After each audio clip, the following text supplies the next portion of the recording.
행복입니다. 사람들은 행복을 위해서 보통 세 가지를 추구합니다. 첫 번째로는 돈이 많으면 행복하다고 생각하지만 돈 많고 불행한 부자들이 많습니다.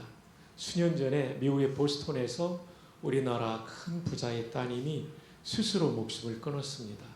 생과 사의 갈림길에서 그 많은 돈이 30대 초반의 여성의 생명을 붙잡아 주지 못했죠. 돈이 행복의 절대 조건일 수 없다는 것입니다. 두 번째로 사람들이 행복을 위해 추구하는 것은 명예입니다. 낮은 자리에 있을 때는 더 높은 자리에 올라가면 행복할 것이라고 생각합니다. 제가 군목으로 가서 처음 간 부대가 특공연대인데 연대 지휘관은 대령입니다. 대령분들이 가장 바라는 것은 장군 되는 거, 별 다는 거 아니겠습니까?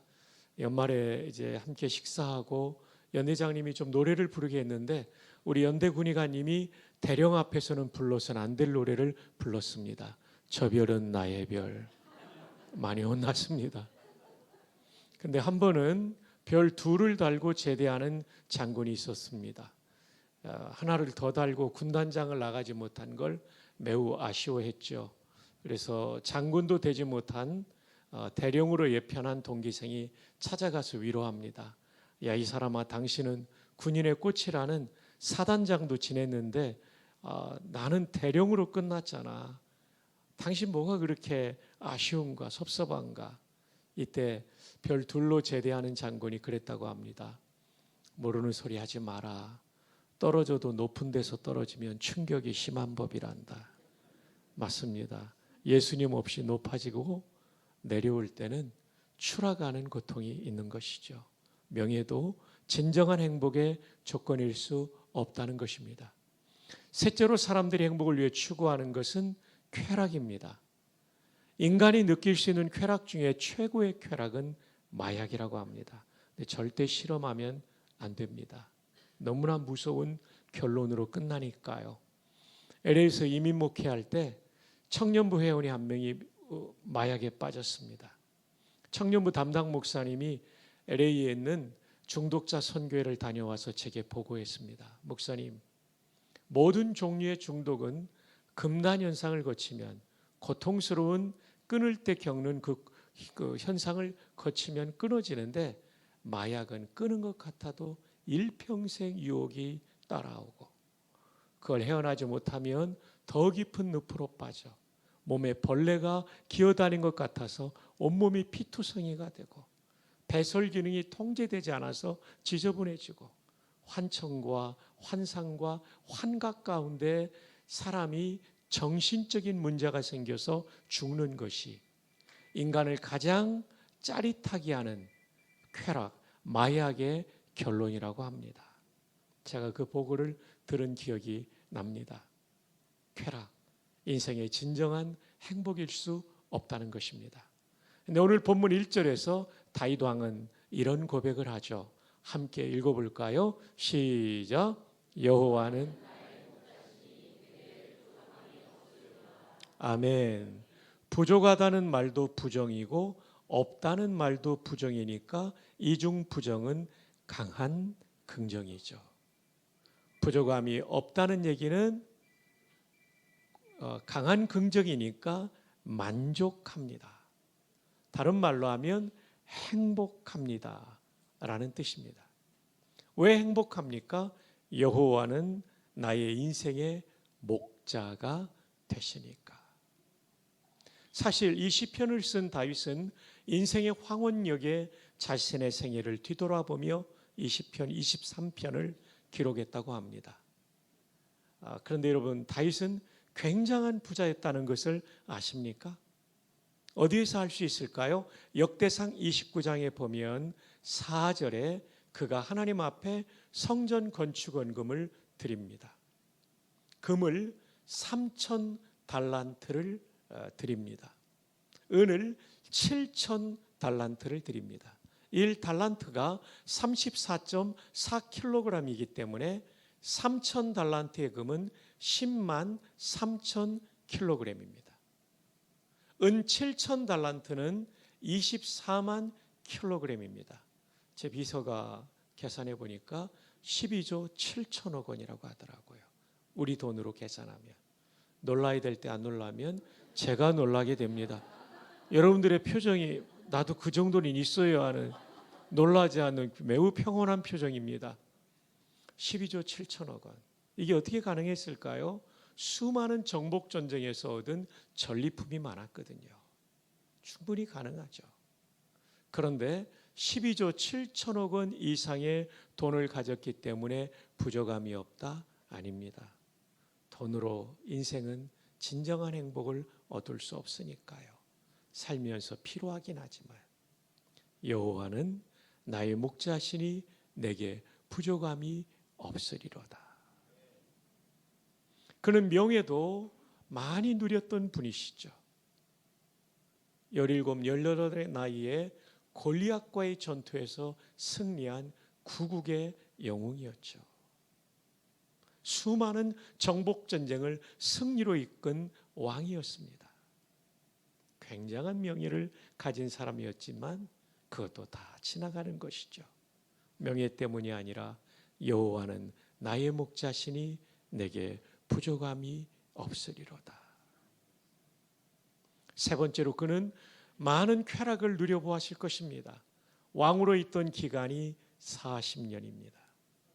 좋은 음식, 좋은 옷, 수많은 비빈을 거느려 보았지만 쾌락 때문에 부족함이 없는 것이 아니라 여호와는 나의 목자시니 내게 부족함이 없으리로다.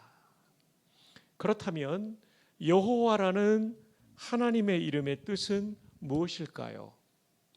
우리말로는 오른쪽에서 왼쪽으로 나가지만 히브리어는 오른쪽에서 왼쪽으로 나갑니다. 예, 맞죠?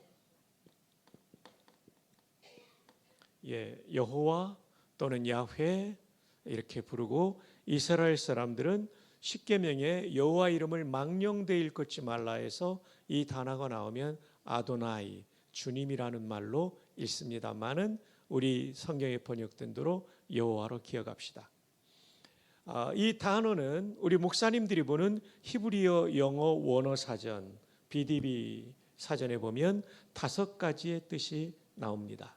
첫 번째, 이스라엘 하나님의 고유한 이름. 하나님이라는 단어는 여러분이 아시는 대로 엘로힘이라는 단어죠. 이 하나님이라는 단어는 엘로힘,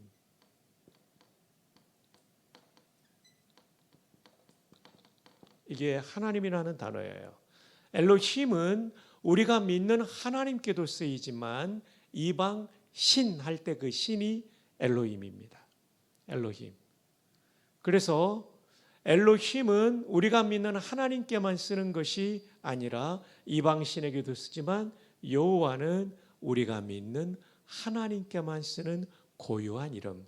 사전에 The proper name of God of Israel 뭐 이렇게 되어 있을 거예요. 두 번째로는 생명을 주시는 분, 라이프 기버라고 되어 있어요. 생명을 주시는 분. 여호와는 생명을 주시는 분이니까 이분을 목자로 모시고 살면 내 육신에도 생명의 힘을 불어넣어 주시고 침체된 내 영혼에도 생명의 힘을 불어넣어 주시니까 만족할 수 있는 것입니다. 세 번째로는 절대적인 분, The Absolute One이라고 되어 있어요. 우리 모두는 상대적이죠. 나보다 약자 앞에서는 강한 것 같지만 나보다 강한 사람 앞에서는 나는 약자예요. 이길 수 없는 사람과 존재가 있고 우리는 해결할 수 없는 문제가 있지만 절대적인 분이신 여호와는 이기지 못할 사람이 없고 해결하지 못할 문제가 없는 분이시죠. 이분이 나의 목자가 되시면 우리는 행복할 수 있는 것입니다. 다윗은 사울왕에게 10년 쫓겨다녔어요. 한 나라의 왕이 죽이려고 쫓아다니면 이건 살기 쉽지 않습니다. 그래도 다윗이 살아서 나중에 왕이 된 것은 절대적인 여호와께서 그의 생명을 보호해 주셨기 때문인 줄 믿습니다. 우리가 이 절대적인 여호와를 목자로 모시면 행복할 수 있죠. 네 번째로는 영원하신 분, ever living의 하나님이죠. 저는 10살 때 아버님이 돌아가셨습니다.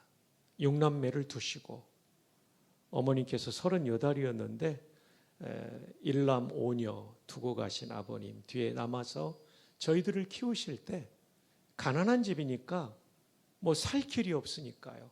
그때부터 새벽 기도를 하셨어요. 새벽 기도를 마치고 돌아오셔서는 머리 안수기도를 6남매한테 해주셨는데 외아들인 저한테 1번으로 안수기도 하셨어요. 왜냐하면 은혜 받은 거 가능하면 아들한테 주려고. 옛날에 남아 선호 사상이 있었잖아요. 지금은 그런 게 없지만요. 근데 추운 겨울날 다녀와서 안수기도 하면 참 힘들었어요. 손이 얼어 있는데 1번 타자로. 막내가 제일 행복했죠. 어느 날은 얼마나 힘든지 우시는데 눈물이 떨어지는데 깨어있는 척을 못했던 기억이 나요. 그래도 집안 형편은 별로 안 좋아지더라고요. 한 30년쯤 지나니까 어머니의 기도가 많이 응답되더라고요. 4년 전에 어머님이 돌아가셨어요. 그리고 3년 전에 제가 총장에 5명이 출마해서 당선이 됐어요. 그날 밤 마포에서 잠을 자는데 잠이 안 오더라고요. 그때 생각난 것이 안수기도예요. 어머니는 천국 가셨지만 어머니의 기도를 들으신 여호와는 영원하신 분이기 때문에 오늘도 응답하시는구나. 이 귀한 어머님들, 이곳에서 눈물 뿌려 기도한 제목은 여러분께서 천국으로 이민 간 다음에도 응답될 줄 믿습니다. 기도는 절대 실패하지 않습니다. 5번째로는 마지막입니다. 스스로 존재하시는 분. I am who I am. 자존자. 우리 모두는 의존자입니다. 내 힘으로만 살 수 없습니다. 도움이 필요합니다. 하나님은 절대자이시고 창조자이시기 때문에, 아니 자존자이시기 때문에 모든 것을 하실 수 있는 분이시죠. 이거 중간고사에 나올 만한 문제입니다. 그러나 시험 칠 수 없으니까 이렇게 해보면 어떨까요? 제가 여호와하면 2번, 그 다음 여호와하면 3번, 그 다음 여호와하면 4번을 여러분께서 크게 한번 읽어주시면 좋겠습니다. 준비됐나요? 훌륭하신 주일학교 선생님들 감사합니다. 여호와, 여호와, 여호와. 아멘.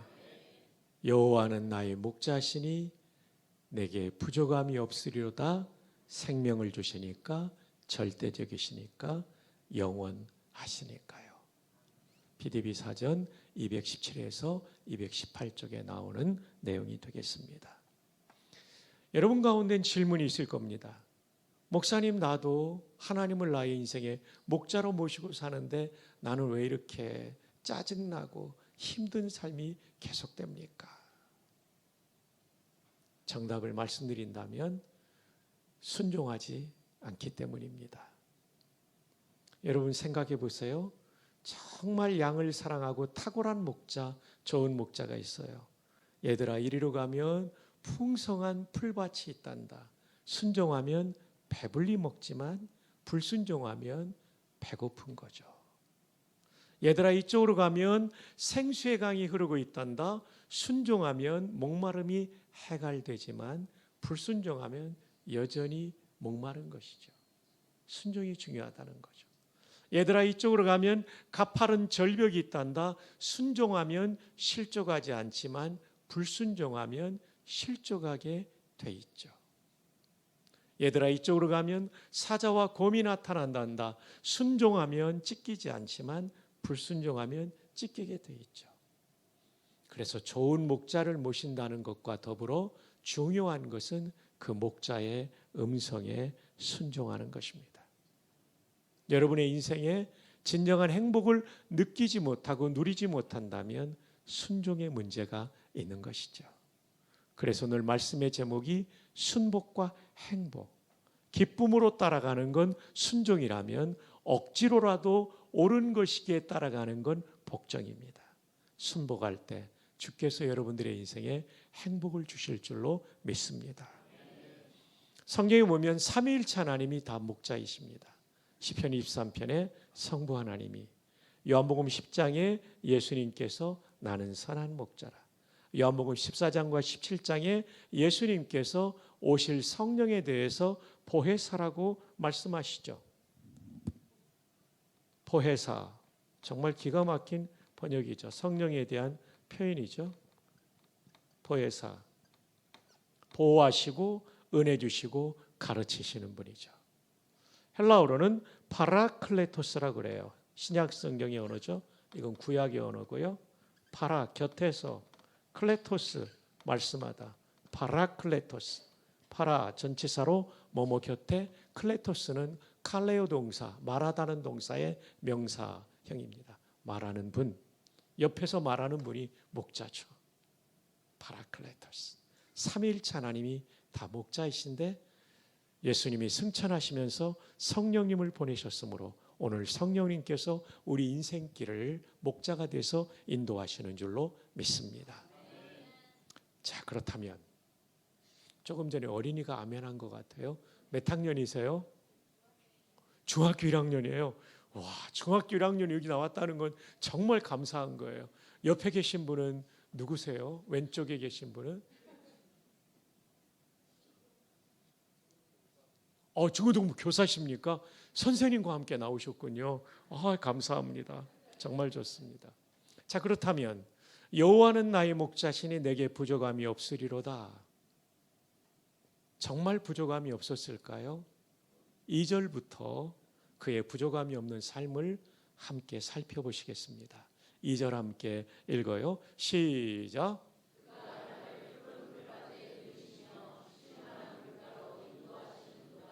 아멘.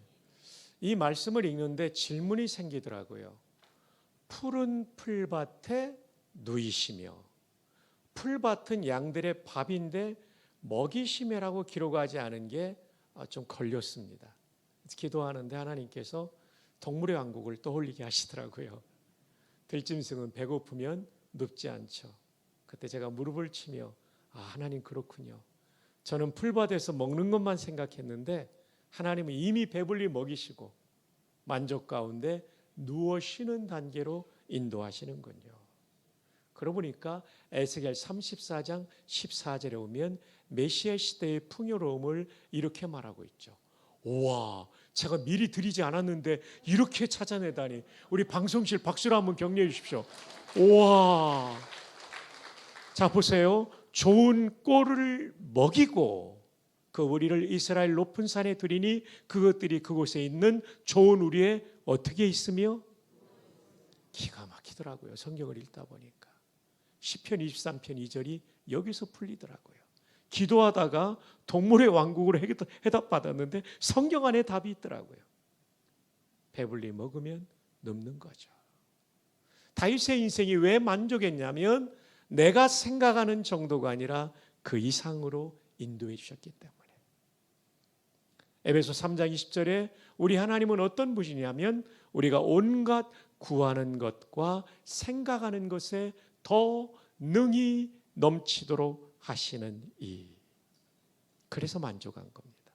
내 계획보다, 내 생각보다, 내 기도보다 넘치도록. 1986년 저는 신학대학원 3학년 졸업반이었습니다. 광화문에 있는 내수동계 대학부를 지도하고 있었는데 한 자매가, 그 교회 자매가 저를 놓고 기도했어요. 박성규 전도사를 남편으로 주시면 구원받은 이후에 최고의 은혜로 여기겠나이다. 근데 이분이 저보다 2살 연상의 누님이었는데 86년도만 해도 연상 결혼이 없을 때예요. 저도 좋은 선배로 알고 있었지 아내감으로 생각하진 않았어요. 근데 어느 날 아마데우스 영화를 봤냐고 그러는데 그때 뭐 가난한 전도사가 어떻게 봤겠어요. 안 봤다니까 영화관에서 보고 밥 먹고 헤어졌어요.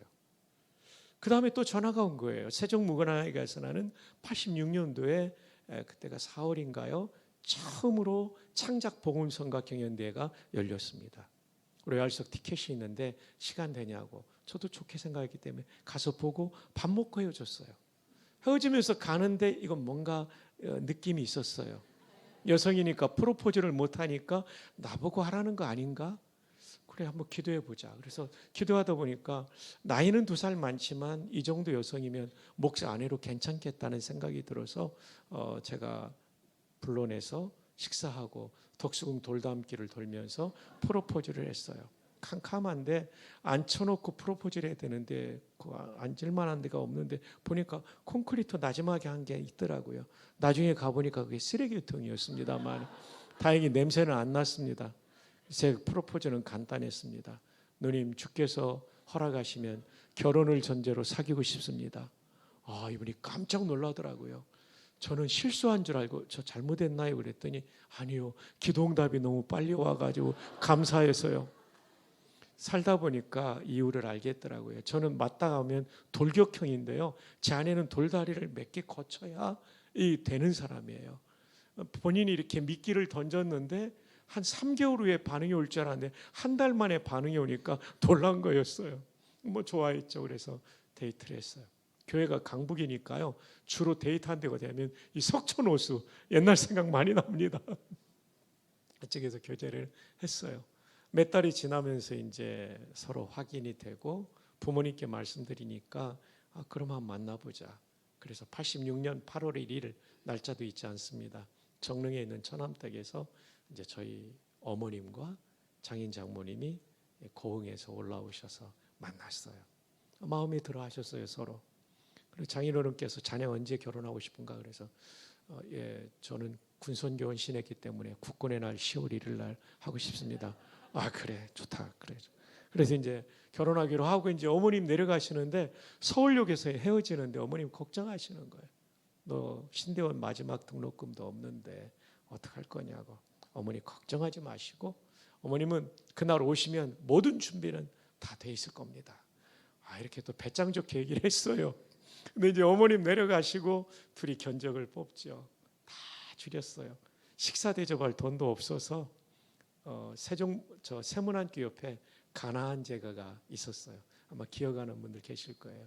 모찌 4개 작은 상자에 넣어서 답례품으로 드리기로 하고 다 줄였어요. 담임 목사님 사례는 그래도 최선을 다하고 그때 마침 제주도로 신혼여행 가는 붐이 일어났는데 저희는 절대 못 갔죠. 그래도 저희가 하와이 갔습니다. 북옥 하와이 같아요. 다 빼니까 150만 원 있으면 저는 되고요. 신부층 그래도 아버님이 살아계시고 고등학교 선생님이니까 좀 더 넉넉하게 하고 이제 군목 가기 전까지 결혼해서 6개월이니까 명일동에 있는 처용집에서 이제 지내기로 하고 기도를 시작했습니다. 하나님 150만 원입니다. 받아놓은 날이 얼마나 빨리 지나는지 30일이 지났는데 결혼 30일 전에 아내가 그러더라고요. 이 드레스 예약금은 내야 된다는 겁니다. 신랑 측이. 돈이 없는 거예요. 그 다음날 새벽은 더 간절히 기도했죠. 하나님 이 기도 꼭 들어주시면 평생 은혜를 잊지 않겠나이다. 오후에 내스동께 한 분이 찾아왔어요. 전사님 결혼하시는데 좀 돕고 싶습니다 하고 놓고 가시더라고요. 감사기도하고 열어봤는데요, 세상에 광화문에 있는 상업은행 지점 수표가 10만 원권이 20장이 들어있더라고요. 저는 150을 구했는데 200을 주신 거예요. 순간 후회가 250 구했으면 300 받는 건데 이런 생각하다가 회개를 했습니다. 그건 욕심이죠. 왜 50을 더 주셨을까? 신대원 등록금이 그때 50만 원이었습니다.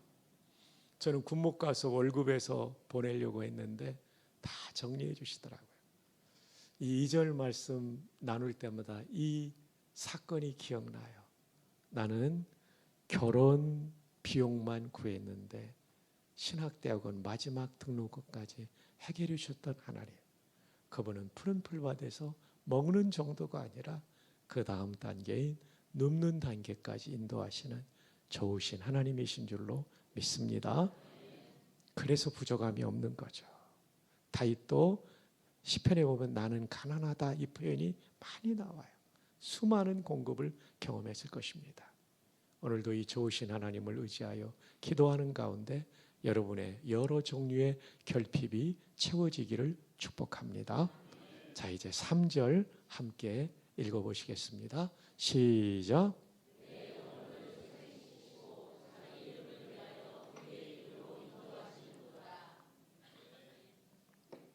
자기 이름을 위하여 의의 길로 인도하시는도다. 하나님은 우리가 헌금을 성실하게 하고 예배 출석을 성실하게 하고 봉사를 최선을 다하는 그것만으로 만족할 수 없는 분입니다. 하나님을 닮을 때 기뻐하시고 만족하세요. 불의한 죄의 길을 걷는 것을 견딜 수 없어 하세요. 그래서 자기 이름, 자기의 영광을 위하여 우리를 의의 길로 인도하시는 거죠. 이것은 다윗의 뼈아픈 범죄와 관련된 구절입니다. 다름 아닌 밧세바 사건인 것이죠. 다윗의 인생의 가장 추악한 범죄이죠. 세상에 다윗이 그런 죄를 저질렀단 말인가? 맞습니다. 저질렀습니다. 저와 여러분도 방심하면 이 유혹에 빠질 수 있다는 것을 한순간도 잊어서는 안 되는 것이죠. 다윗은 밧세바와 잠을 잔 다음에 아이가 생겼다는 소식을 듣고 이 일을 은폐하고 싶었습니다. 암몬이라는 나라와 전투에 참전 중인 그 남편 우리아 장군을 전장에서 불러들입니다. 휴가 명령을 내서. 그리고 그 밤에 아내와 잠을 자면 생긴 아이가 우리아 장군의 아이인 것으로 몰아가기 위하여. 지금은 안 되죠. 유전자 검사가 있어서. 근데 다윗의 시대는 BC 1000년이니까 지금으로부터 3000년 전입니다. 얼마든지 조작 가능할 수 있죠. 그런데 이 플랜 A가 통하지 않습니다. 우리아 장군이 얼마나 충성스러운지 내 주의 장병들이 목숨 걸고 암몬과의 전쟁터에 나아가 있는데 내가 어떻게 한가롭게 아내를 품고 잘 수 있겠습니까? 하고 집에 가지 않습니다. 자, 여기서 여러분에게 질문이 들어갑니다.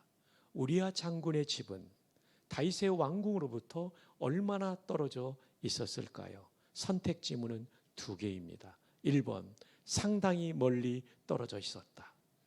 참고로 저는 정답을 2번에 배치합니다. 2번, 상당히 가까운 곳에 있었다. 정답은? 그럼 박 목사가 왜 2번이라고 생각했을까요? 여러분, 제가 낙하산 탈 때 보니까 지상 400m에서 보면 저 아래에 있는 사람이 콩알처럼 보입니다. 만약에 우리아 장군의 집이 왕궁에서 400m 이격돼 있다면 목욕하는 밧세바를 봐도 아무런 유혹을 안 느꼈을 거예요. 목욕하는 여인을 보고 유혹을 느낄 수 있는 거리는 10여 미터에 불과했을 거예요. 그러므로 우리아가 10여 미터 떨어진 집에도 가지 않을 만큼 충성스러운 군인이었다는 것을 우리는 알 수 있는 거죠. 그리고 이 사람은 정통 유태인이 아니죠. 해족 속 우리아. 영어 성경에 보면 히타이트 족속. 철기 문명을 처음으로 발명했던 족속이죠. 이방인에서 귀화하고 개종한 사람이에요.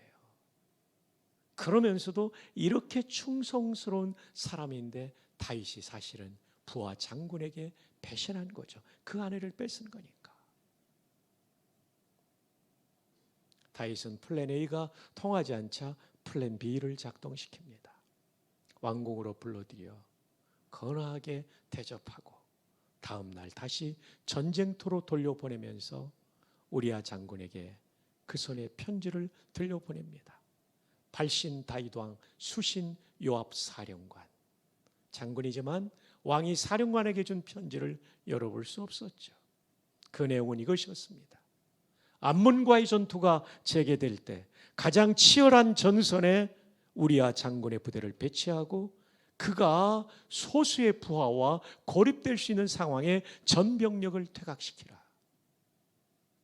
플랜 B는 그대로 적중이 되었습니다. 그리고 우리아는 비참하게 전사합니다. 요압은 다윗 왕에게 우리아의 전사 소식을 전합니다. 이때 다윗의 반응을 아십니까? 사무엘하 11장 뒷부분에 나와요. 칼은 이 사람을 죽일 수도 있고 저 사람을 죽일 수도 있느니라. 괜찮다. 사실입니까? 아니죠. 다윗의 계략으로 죽은 것이죠. 그리고 밧세바는 아이를 낳습니다. 아이를 낳았다는 얘기는 다윗 왕이 범죄를 저지르고 약 1년을 회개하지 않았다는 것이죠.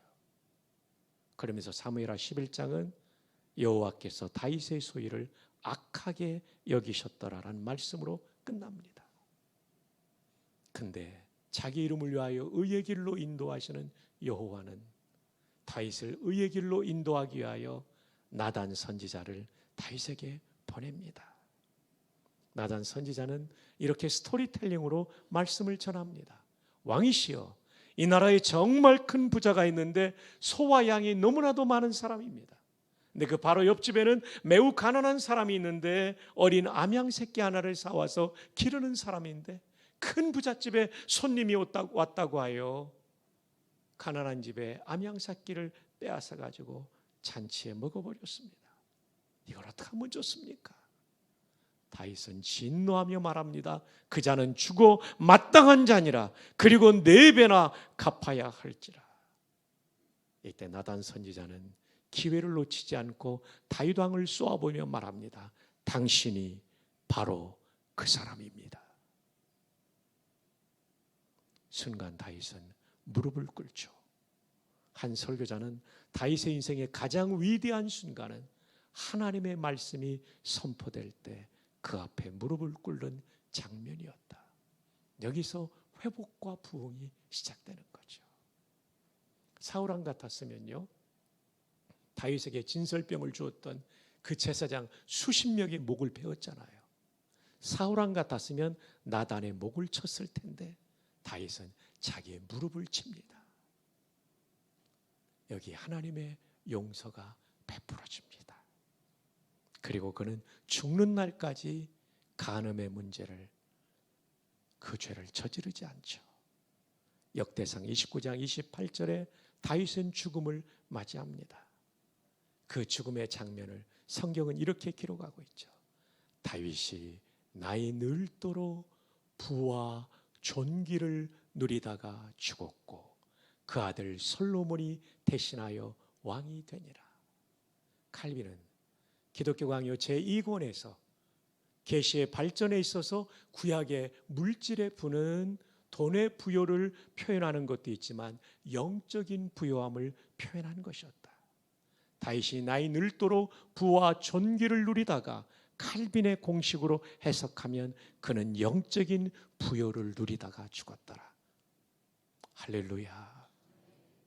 사울왕은 그렇지 못했죠. 세 아들과 함께 길보아산에서 죽었는데 다윗은 그 아들 솔로몬이 대신하여 왕이 되니라. 왜요?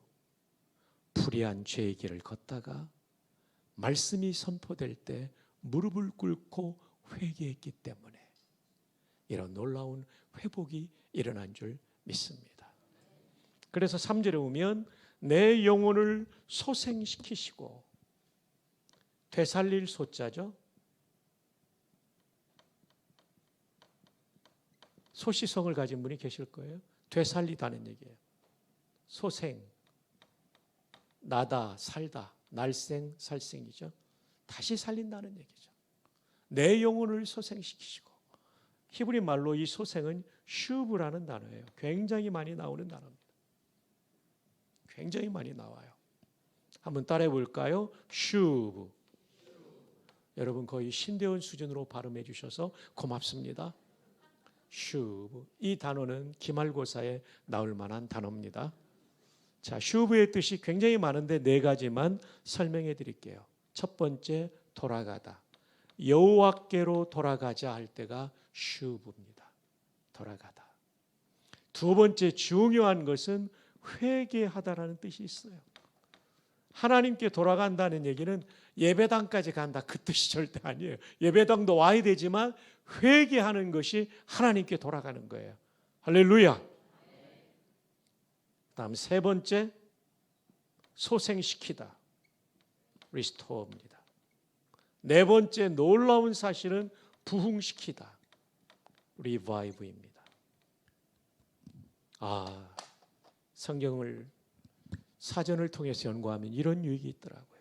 하나님께 돌아간다는 건 정말 중요한 것은 회개하는 거예요. 회개하면 궁극적으로 어떤 은혜가 있냐면 부흥의 은혜가 있는 것이죠. 이게 진정한 행복이에요. 사랑하는 여러분, 여러분이 경제적으로 아무리 풍요로워지고 여러분의 결핍의 문제가 해결된다 할지라도 불의한 길을 걷고 있으면 성도는 절대 행복할 수 없어요. 아니, 인생은 행복할 수 없어요. 그 양심의 가책을 이길 수가 없어요. 아니, 양심이 무뎌지고 마비된 화인 맞은 사람도 행복할 수 없어요. 인생의 진정한 행복은 죄의 길을 걷고 있다면 반드시 슈브, 회개함을 통해 하나님이 주시는 부흥을 누려야 되는 거죠. 역대상 29장 28절, 다윗이 나이 늙도록 부와 존귀를 누리다가 죽었고 그의 아들 솔로몬이 대신하여 왕이 되니라. 그는 인생의 마지막에도 영적인 부요함, 부흥을 누렸던 것이죠. 귀하신 성도 여러분, 이번 부흥회를 통하여 성령께서 여러분의 죄를 지적하실 때 회개하십시오. 거기에 진정한 행복이 있음을 믿으십시오.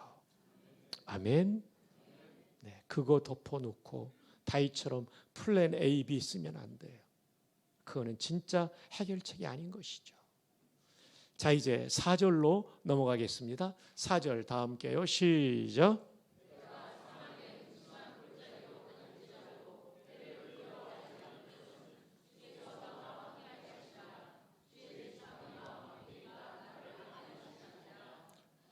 아멘.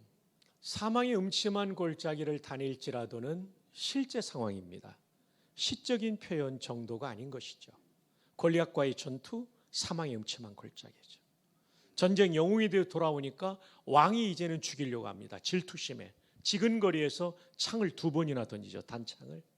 도망가니까 병력을 3,000명을 2번이나 풀어서 수색 탐색 작전으로 목을 조여옵니다. 나와 죽음 사이는 한 걸음뿐이니이다. 그 말씀의 기록이 거기서 나오는 거죠. 이스라엘 국내에서는 도저히 살 수 없으니까 블레셋으로 망명했는데 하필이면 가드로 갔어요. 가드는 누구의 조국이죠? 와, 여러분 수준 정말 높습니다. 골리앗의 조국이죠. 그러니까 아기스의 신하가 이자가 다윗을 죽인 자니이다 죽이려고 하니까 미친 사람 흉내를 내서 목숨을 구걸하죠. 천신만고 끝에 왕이 됐어요. 이제는 아들이 반역을 일으키죠. 그 아들 이름이 뭐죠? 예, 압살롬. 압살롬이 이름이 안 좋아요. 아버지도 살인할 놈이에요. 근데 히브리 말로는 아브가 아버지거든요. 살롬이 샬롬이에요. 평화예요. 뒤에서부터 해석하니까 평화의 아버지라는 뜻인데 평화를 깨뜨린 반역자가 된 아들. 칼을 뽑아들고 아버지를 향하여 달려 들어올 때 그는 한밤중에 화들짝 놀라 맨발로 기드론 시내를 지나 감람산을 넘어 울며 머리를 풀어헤치고 피난길에 올라야 됐던 비운의 아버지가 다윗입니다. 그뿐만 아니죠. 인생의 황혼역에는 아도니아라는 잘생긴 아들. 잘생긴 사람들이 문제가 있는가 봐요. 압살롬도 잘생겨. 지휘자님이 조심하셔야 됩니다. 너무 잘생겼어요. 그렇다고 지휘자님이 그렇다는 건 아니에요. 잘생겼다는 공통점을 얘기했을 뿐이죠. 압살롬, 아도니아 그랬죠. 바람 잘 날이 없었고요. 사망의 음침한 골짜기를 진짜 여기 있는 그 어느 누구보다도 수많은 사선을 넘어 사망의 음침한 골짜기를 넘어 황혼역에 이 말씀을 쓰고 있는 거예요. 근데 뒤돌아보면 죽을 것 같았지만 죽지 않았고 주께서 나와 함께 하셔서 나를 평화롭게 하셨고 오늘까지 인도하신다는 거죠. 해럴드 모로이치라는 분자화학 교수님이 계셨는데 예일대학교예요. 그분은 인간처럼 말하고 행동하고 인간처럼 예술과 과학과 창작을 할 수 있는 존재를 만들려면 모든 화학물질을 사서 만들려면 얼마가 들까? $6,000조. 예, 이렇게 놀라주시는 분은 강사를 도와주시는 분이죠.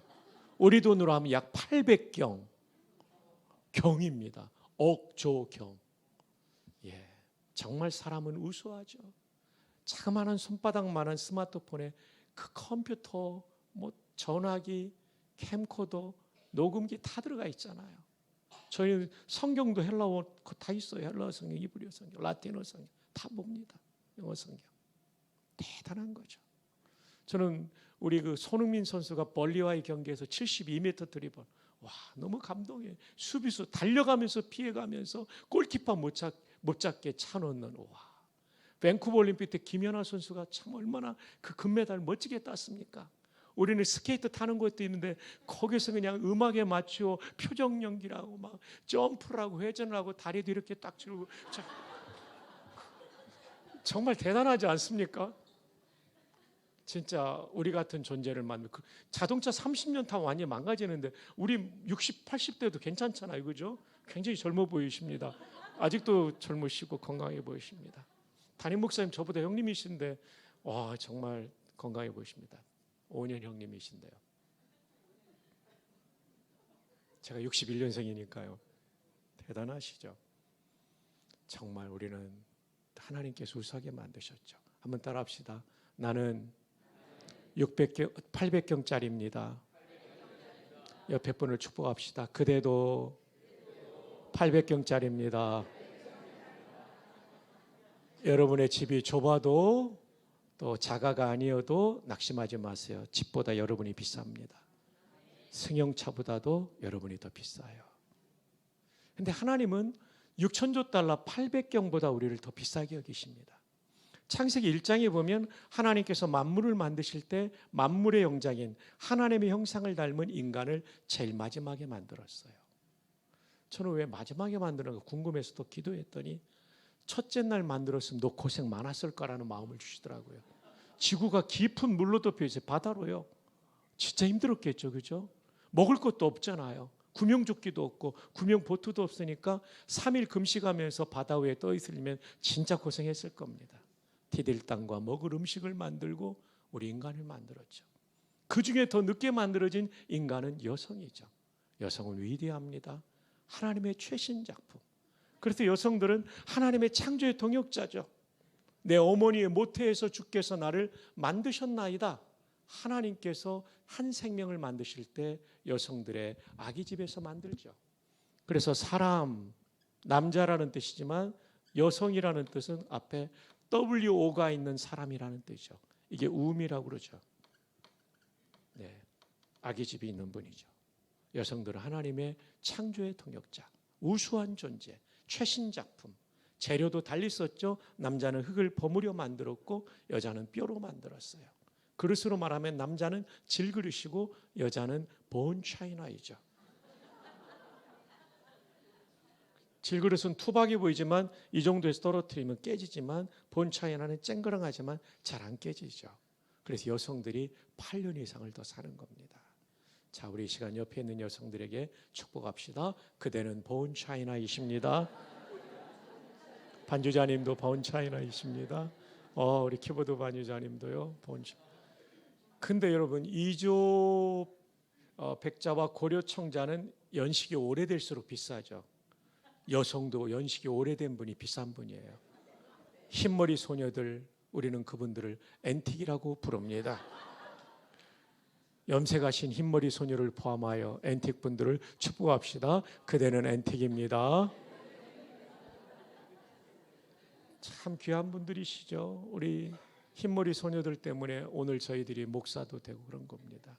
저희들이 어릴 때부터 성경학교 수련회 때 다 음식 마련해 주시고 간식 만들어 주신 어른들, 우리 흰머리 소녀들에게 뜨거운 박수 주시기 바랍니다. 와, 우리 어머님들 정말 감사합니다. 정말 감사합니다.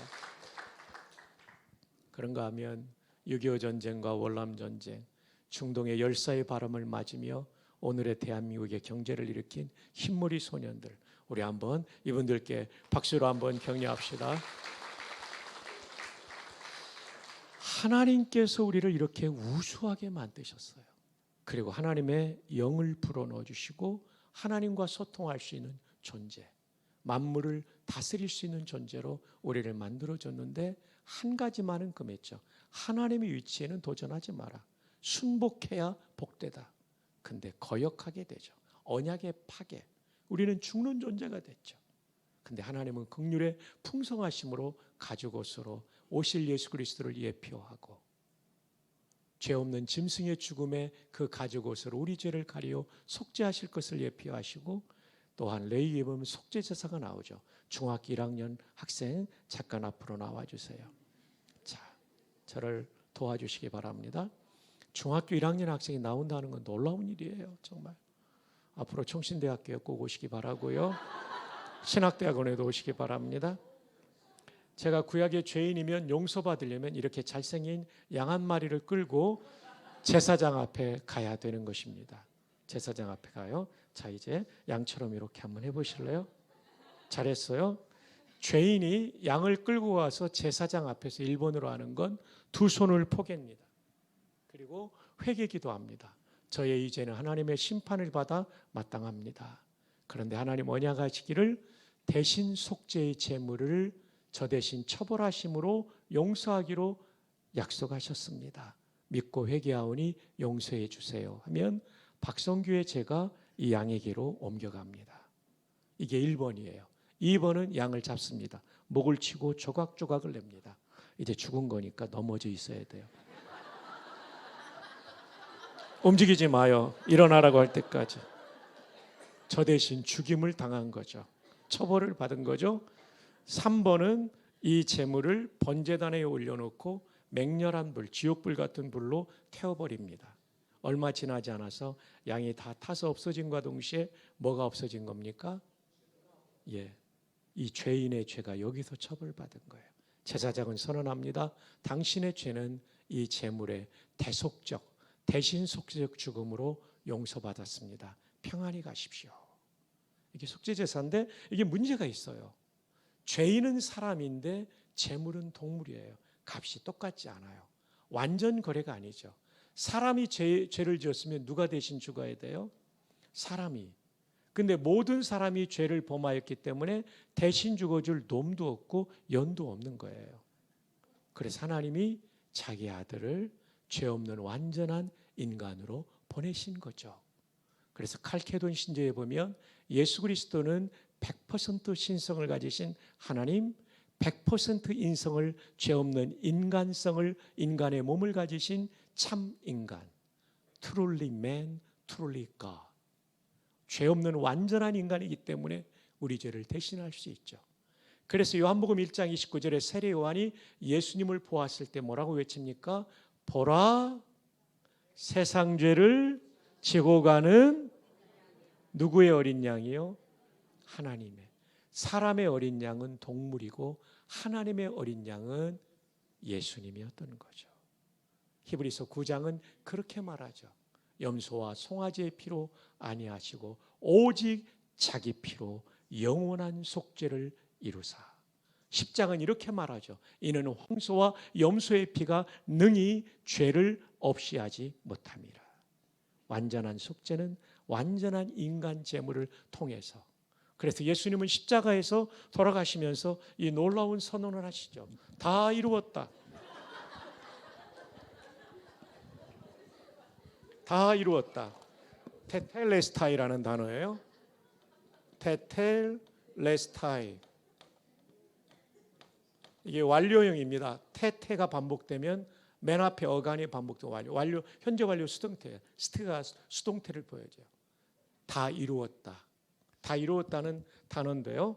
이 다 이루었다는 얘기는 어떤 뜻이냐면 임무를 완수했다. 하늘 아버지가 예수님을 보내신 인류 구원의 임무를 완수했다.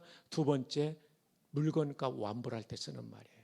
저와 여러분의 죄값이 십자가에서 완물된 줄 믿습니다. 왜냐하면 재물이 완전하니까. 재물이 완전하니까.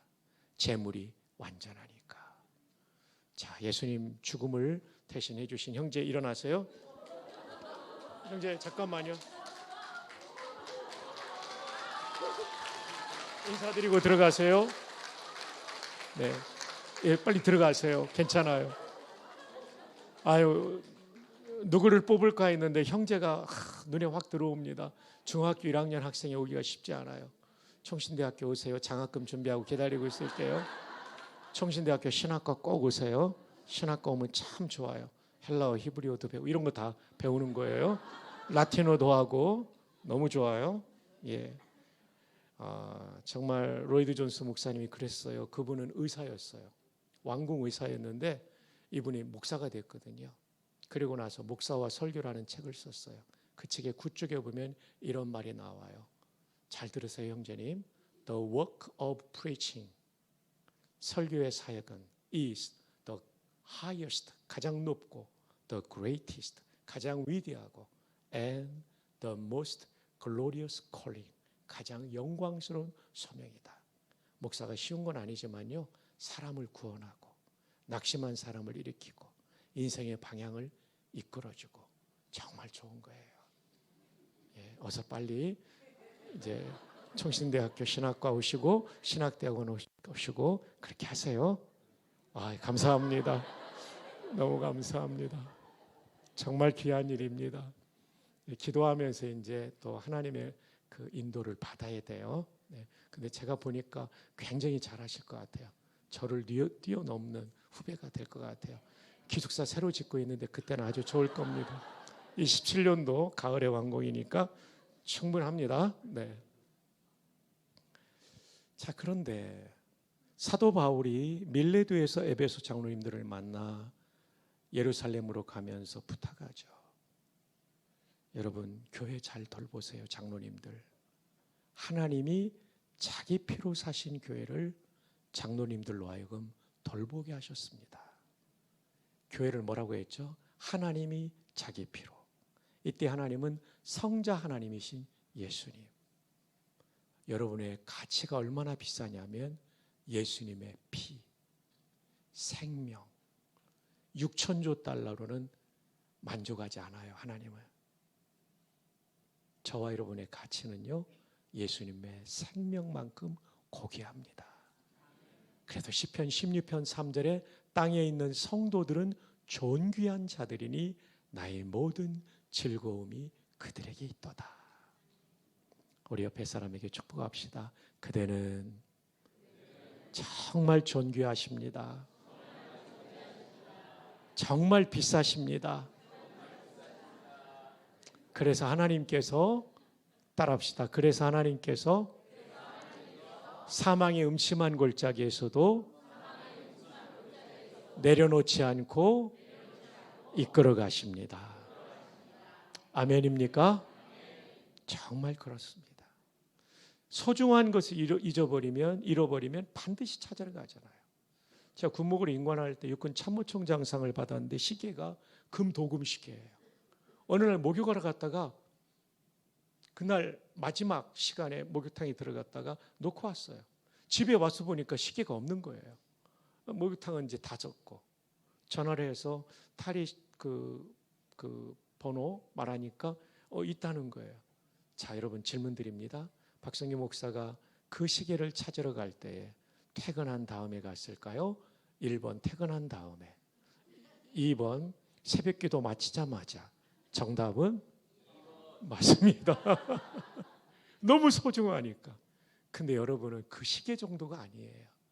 아들 예수님의 생명을 바쳐 구원했기 때문에 꼭 하나님이 책임져 주십니다. 요즘 살면서 너무나 힘들고 앞날이 보이지 않고 답답하고 죽을 것 같은 성도님이 혹시 이 자리에 계시다면 어쩌면 당신을 위해 저를 보내신 거예요. 여러분, 신앙은 기다리는 겁니다. 여러분, 하나님의 사랑을 의지해서 기다리는 거예요. 그분이 나를 얼마나 소중하게 여긴가를 의지하며 기다리는 거예요. 절대 인생을 포기하지 마세요. 살다 보면 정말 감사할 간증의 기회가 될 줄 믿습니다. 이제 5절 함께 읽겠습니다. 시작.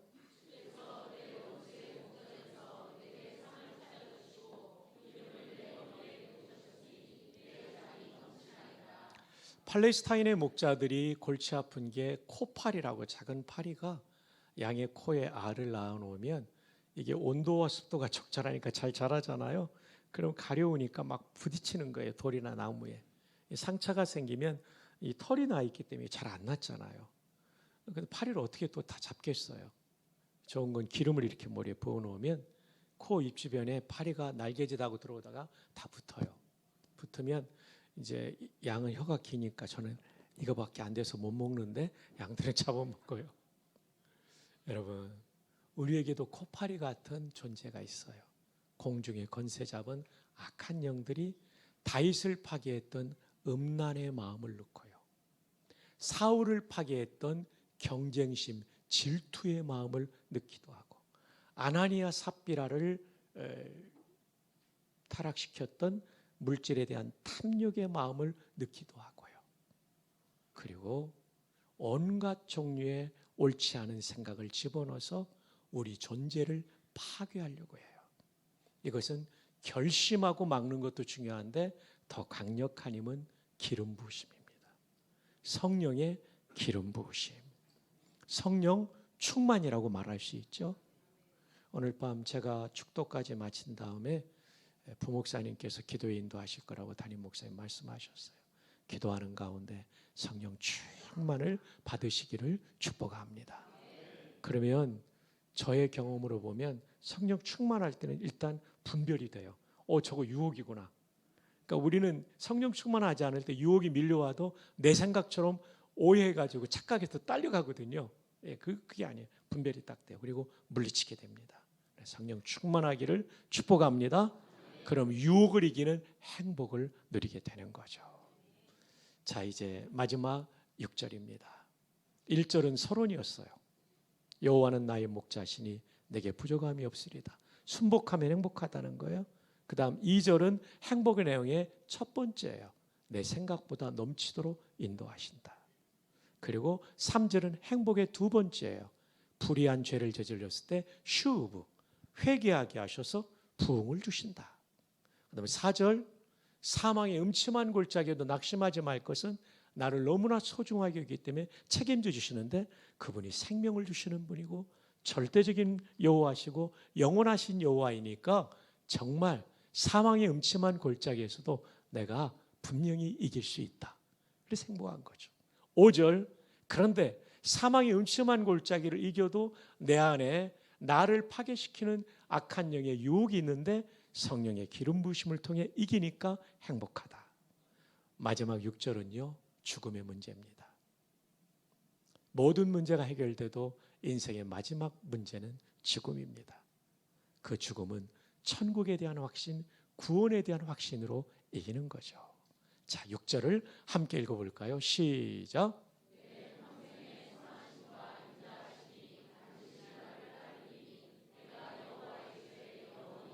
영원히 살 수 있는 여호와의 집은 지상의 예배당이 아니라 저 하늘의 예배당이죠. 저 천국이죠. 정말 천국에 대한 소망을 가지는 것, 구원받은 성도, 구원의 확신을 가진 성도는 분명히 가지고 있죠. 이게 없으면 궁극적으로 우리는 행복하지 않죠. 로이드 존스 목사님 말씀처럼 구원의 확신이 없어도 예수님을 구주로 믿었다면 천국 가지만 구원의 확신이 있을 때 기쁘고 행복하게 일생을 살아갈 수 있다. 로마서 강의 제4권, 로마서 8장 3절 4절 부분에 대한 강해에 나오는 것입니다. 지금 다윗은 영원히 살 천국 간다는 구원의 확신이 있는 거죠. 요즘은 교회에서 천국 얘기를 많이 하지 않으니까 김밥집에서 가져가 버렸습니다. 교회가 세속화되는 거예요. 이 땅이 전부라고 생각하면 여기서 다 먹고 마시고 누리려고 해요. 천국을 소망하는 사람은 그곳에 소망을 두고 살죠. 제가 참 어제 너무 감사했어요. 일생을 혼자 살아오신 할머니 전도사님, 왕십리교회에서 전도사님 했던 분이에요. 88세세요. 어제 1억을 기숙사 지으라고 가져다 주셨어요. 전도사님, 다른 데 쓸 데가 있지 않으셨나요? 아니요. 저희 수행기사가 어제 모셔다 드렸어요. 저 피른동 쪽에. 갔다 와서 그 얘기를 하더라고요. 총장님, 전도사님이 사시는 집은 쓰러져가는 옛날 집이었습니다. 제가 어제 식사를 대접하면서 소원이 뭡니까? 빨리 천국 가고 싶어요. 또 소원이 뭡니까? 총신에서 좋은 인재를 많이 키워서 한국교회와 세계교회를 살리면 좋겠어요. 고정희 전도사님입니다. 얼마나 감사한지요. 김밥집에서 우리가 천국을 찾아와야 됩니다.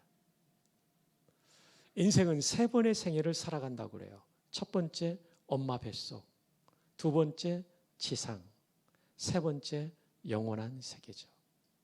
1번과 2번은 준비하는 생애입니다. 엄마 뱃속에서 잘 준비하면 나갈 때는 이 따뜻하고 포근한 데를 떠나 어디로 갈까 하지만 나와보면 더 밝고 자유로운 큰 두 번째 생애가 기다리고 있죠. 그러나 유산되면 이 두 번째 생애를 누리지 못하죠. 어두운 데 떨어지죠. 두 번째 생애도 준비하는 생애입니다.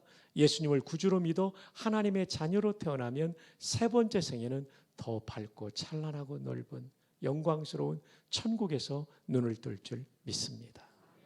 그러나 예수 믿지 않고 영적으로 유산되면 지옥에 떨어지게 되는 것이죠. 여러분 예수님을 구주로 믿으셨습니까? 천국에서 눈을 뜰 줄 믿습니다. 이 확신을 가지고 살아야 행복한데 이 이야기는, 이 말씀은 내일 밤으로 이어집니다. 내일 밤 to be continued. 내일 밤 구원의 확신이 필요한 사람 다 데려오시고 전도할 분들 다 데려오시면 좋겠습니다. 말씀을 맺습니다. 시편 23편 다윗의 인생의 황혼역에 나온 말씀.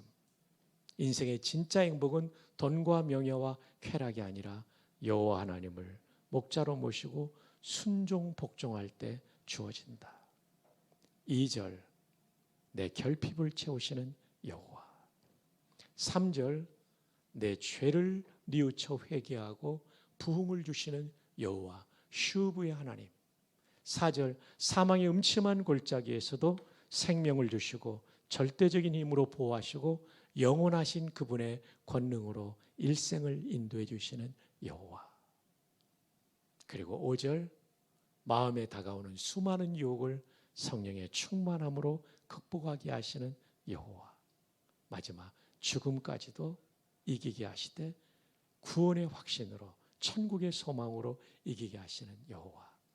이 하나님을 의지하여 일생의 행복한 진짜 행복을 누리는 여러분들 되기를 바랍니다. 아울러 기도하실 때에 여러분들께서 오늘 말씀을 통해 깨우쳐 주시는 성령의 감동이 있다면 그것 가지고 부목사님과 함께 기도하기를 바랍니다.